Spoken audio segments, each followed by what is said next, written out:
Oh, ang goal ko kasi pagtanda ko, parang magbarkada lang kami ng mga anak ko. Ganun dapat yung mindset, kaya dapat maaga nagbubuntis. 17 pa lang ako nung nabuntis ako and proud ako dun. Proud ako dun. Proud ako dun. Oh, kaninong anak to? Tingin na, pinalaman na naman yung rugby sa tinapay. Saint Papi Galang, patron of teenage pregnancy. Pray for us. Ayos yan. Tama yan, ayos yan. Maganda kayo ng maaga kahit wala pa kayong kakayahan. Tapos pag nabuntis ka, ipa-shoulder mo sa magulang mo. Yung magulang mo, nagkakandakuba para lang maigapang ka. Tapos magpagapang ka. Pagapang ka sa jowa mo. Nagkakandakuba yung magulang mo para may pantusto sa'yo. Tapos magpapakangkang ka lang sa murang edad. Very good. Palamunin ka na, nagdagdag ka pa ng palamunin. Tumanda na lang yung magulang mo, nagpapalit pa rin ng lampin. Palakpakan natin yung mga ganitong klase ng influencer. Bravo, bravo.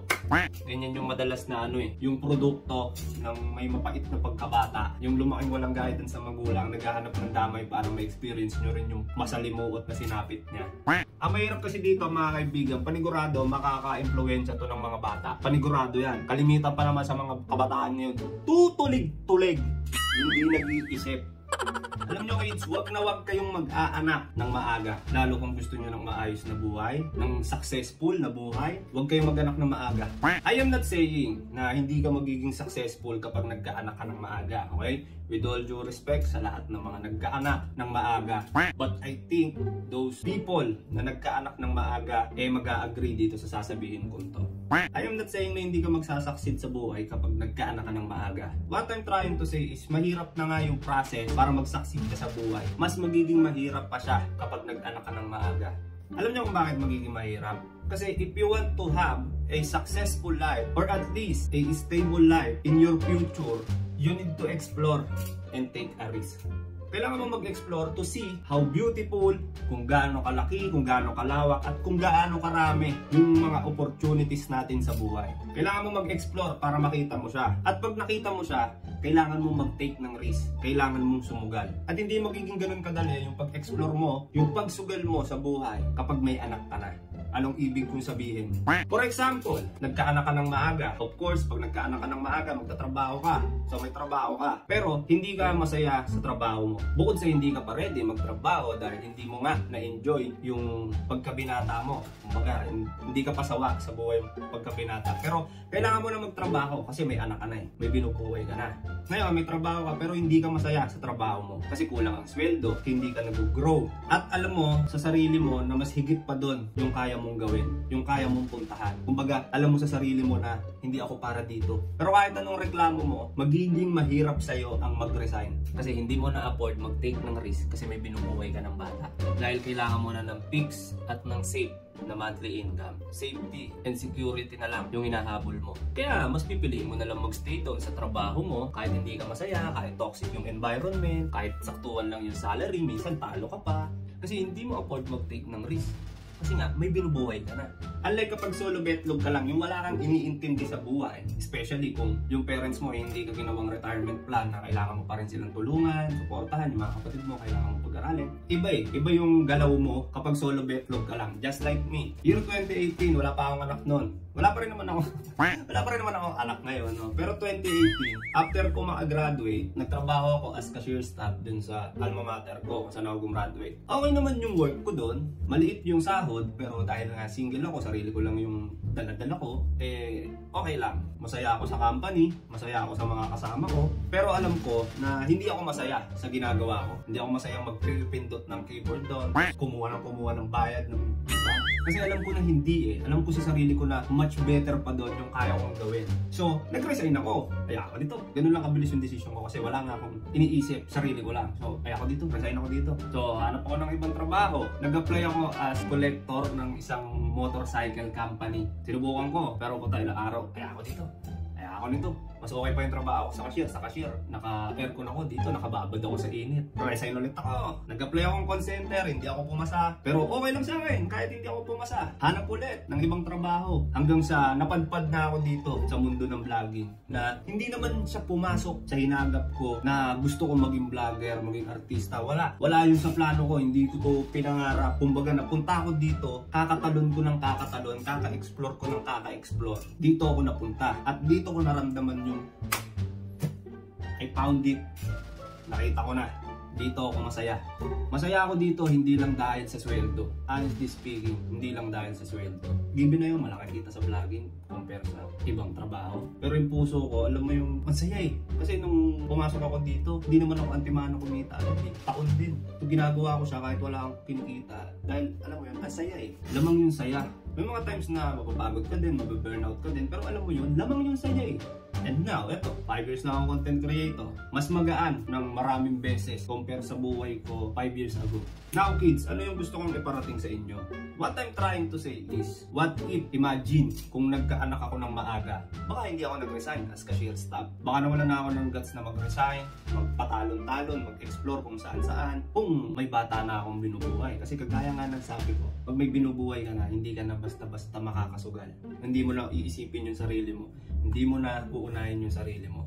Uunahin mo na yung bata. Kailangan mo na ng safe na kikitain buwan-buwan. Passion o career? Putya men, mawawalan ka ng choice. Career, wala nang passion.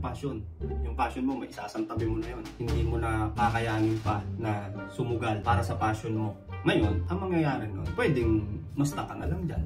Diyan ka na lang. Pansin nyo yung ibang mga tao, yung mga kaibigan nyo, or yung parents nyo. Papansin nyo, araw-araw sila nagre-reklamo sa trabaho nila. Araw-araw nilang dinadaing yung trabaho nila.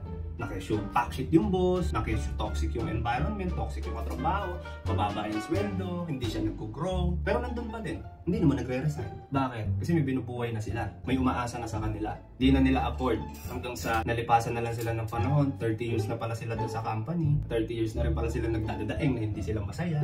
Pero tumagal sila dun. Na-stuck na lang sila doon. Hindi na nila nakita yung bagay na kung saan masaya silang gawin. Kaya in my case, I am very thankful na at my young age, I had a chance na makapag-explore, makapag-try ng iba't iba. Dahil sa kaka-explore ko, doon ko nakita yung bagay na masaya akong gawin. Yung bagay na gusto ko, yung bagay na mahal ko. Pero alam nyo mga kaibigan, pag gusto mo yung ginagawa mo, or pag minahal mo yung ginagawa mo, mamahalin ka rin yan eh. At pag minahal ka niyan, magugulat ka na lang sa kaya niyang ibigay sa'yo. Ibibigay niya lahat ng para sa'yo, lahat ng bagay na deserve mo. Tingnan niyo si Flo G. Tingin nyo ba kung hindi niya mahal ang rap, magiging Flo G ba siya? Kung hindi siya masayang mag-rap, maybe hindi. So siya, mahal niya ang rap, masaya siyang mag-rap, kaya minahal din siya ng rap. At nakita nyo kung ano yung binigay sa kanya ng rap. Talagang binalentong ng rap ang buhay niya.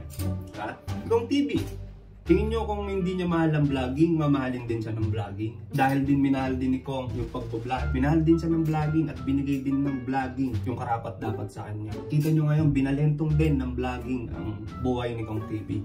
Minahal nila yung ginagawa nila, kaya minahal din sila nito. Ngayon kasi, napakahirap hanapin ng bagay na, alam mo yun, yung gusto mong gawin. Yung iba nga, hindi nila alam kung ano yung gusto nila talaga eh. Ako, hindi ko alam kung anong gusto ko talaga noon. Kaya yung pag-explore ko, doon ko nakita kung ano talaga yung gusto ko. Makita mo man siya, hindi mo siya basta-basta masusugalan. Yung passion mo, makita mo man yun, hindi mo basta-basta masusugalan yun. Kasi ang passion, hindi ka naman yan makakainin agad-agad eh. Like, yung tatrabahuin mo ngayon, kikitain mo na agad next month. Hindi ganun. Matagal mamunga pag nagtanim ka sa passion. Minsan nga, hindi pa namumunga eh.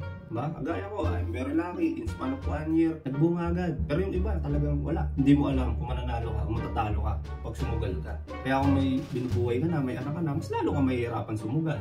Hindi talaga uubra. Mamamatay na lang yung passion mo. Pero kung solo betlog ka lang sa buhay, puta, larga ka lang ng larga. Mas magiging magaan yung biyahe mo, yung journey mo, kumbaga. Kaya advice ko sa inyo, kids, yes, puta, masarap makipag-set. Masarap din na yung anak mo, halos kaidara mo lang, makaka-basketball mo, makakainuman mo. Masaya yun. Para sa magulang. Para sa'yo, para sa akin. Pero ang tanong, magiging masaya ba yung anak natin sa buhay na dadatnan niya? Magiging masaya ba yung anak natin sa ibibigay natin na buhay? Sige nga, tanongin mo nga yung sarili mo kung magiging masaya ba yung anak ko sa ganitong buhay na ibibigay ko sa kanya. Ask yourself, pag-anak, kung hindi naman kayo baog, madali lang yan. Lalo kapag maayos ang buhay mo. Isang bukaka mo lang yan, tingin ka sa kisame, putok mo, alright na. baby na yan. At hindi lang din yan dapat financially ready ka. Dapat financially, physically, mentally, emotionally ready ka. Kasi sa una lang yan cute. Pero kapag umiiyak na yan sa madaling araw, puta, diyan ka mabubuisit kasi di ka makakatulog. Naiistorbo yung tulog mo. Lasing ka pa naman kasi nag-inom kayo ng mga tropa mo sa bar kasi hindi ka pa tapos sa pagkabata eh. Nag-young wild ka. Ngayon, hindi mo pwede itapon yung bata na yon na bubuisit kasi bahala ka dyan. O hindi mo yung pwedeng ibalik sa sinapupunan mo kasi nabubuisit ka na sa kanya. Hindi na siya cute. Kasi na-realize mo na hindi ka pa pala ready. Hindi pwede yun. Kaya mag-ingat kayo. Ingat. Nagigets niyo yung punto ko, kids. Pati na rin dun sa mga nasa legal age na. Kung hindi naman kayo baog, madali mag-anak. Huwag kayo ma-pressure sa society. Dito lang sa Pilipinas yung antanda mo na. Kailangan mo na mag-anak. Hindi. Huwag niyo pakialaman ang buhay ko. Ganon. Ikaw ang makakapagsabi. Ikaw ang makakaalam kung kailan mo kaya mag-anak. Hindi yung tita mong puro panlalait ang ginagawa sa family reunion. Hindi ganon. Ikaw ang makakaalam. Giving a birth is not a race. Okay, hindi ang karera. Kahit 40 ka na, basta carry mo, pwede ka mag-anak. Huwag kayo ma-pressure sa society. You got my point, mga kaibigan. Again, I am not saying na hindi ka magiging successful kapag nag-anak ka ng maaga. What I'm trying to say is, mas magiging mahirap, mas magiging komplikado yung proseso mo, yung journey mo, papunta dun sa successful life na hinahanap mo. Iba yung proseso ng solo betlog ka lang, sa may binubuhay ka na ng anak. Mas mahirap to. Madami kang masasayang na pagkakataon, maraming opportunities yung malalagpasan mo. Nagigets niyo ako, kids? Sana kayo mag-anak. Siguraduhin niyo muna na maayos yung buhay niyo bago kayo gumawa ng isa pang buhay. Kung hindi niyo matiis na hindi kayo magkakantunan, putya, mag-condom kayo. Kung hindi niyo afford mag-condom or mag-pills, huwag na kayo mag-sip. Bayad niyo sa pader. Kasi nga, condom hindi kayo makabili. Paano pa ang gatas? Paano pa ang diaper? Ingat! Walang dagdagan ng tiyanak sa Pilipinas.